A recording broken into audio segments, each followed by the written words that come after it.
რომ ერთ ადამიანს ებრძვის ახლა ქართული ოცნება, ვინაიდან უკვე რამდენიმე კვირა არის, რაც დარეჯან ცხვიტარია პარლამენტის წინ ღამეს ათენებს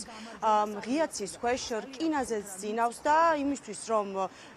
დღიდან დღემდე მან გაძლოს, ამისთვის სჭირდება პლედი, სჭირდება წვიმის დროს ქოლგა და სწორედ ეს საშუალებებიც მათ შორის წაართვეს წუხელ გვიან ღამის პოლიციელებმა დარეჯან ცხვიტარიას. ეს პირველი შემთხვევა არ არის, როდესაც ქალ აქტივისტთან მიდიან პოლიციელები, ეს ხდება ყოველთვის გვიან ღამით, როდესაც მასთან ერთად არავინ არ არის და ართმევენ სიცოცხლისთვის მისთვის საჭირო ნივთებს.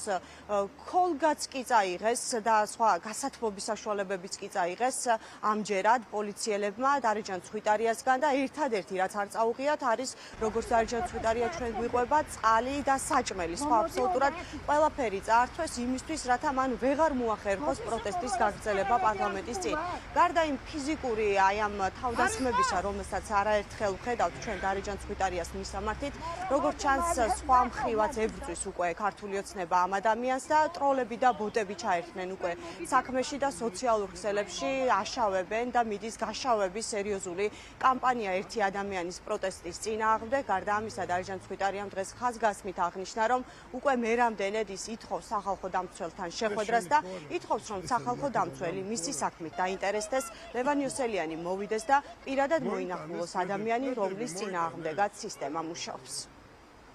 გუშინ 4 საათზე დამადგნენ თავზე, 4 არ იყო თქვა შესული, 4 საათზე დამადგნენ თავზე და გამაღვიძეს ქალბატონ დარეჯან, ადექით გაიღვიძეთ და წაიღეს ის აი პარალონი მქონდა, აი თხელი დაგებული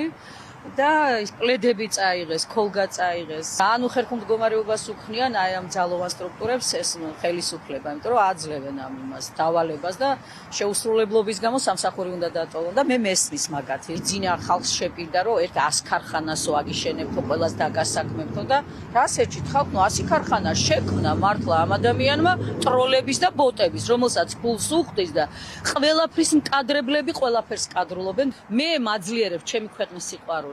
ჩემი სამშობლოს სიყვარული და სანამ სული მიდგას პირში, მე აქ ვიქნები და ვერავინ ვერ მაიძულებს ცოცხალს აქედან წამიყვანოს და რომ მოგტები მე გამასვენეთ ბატონო მე.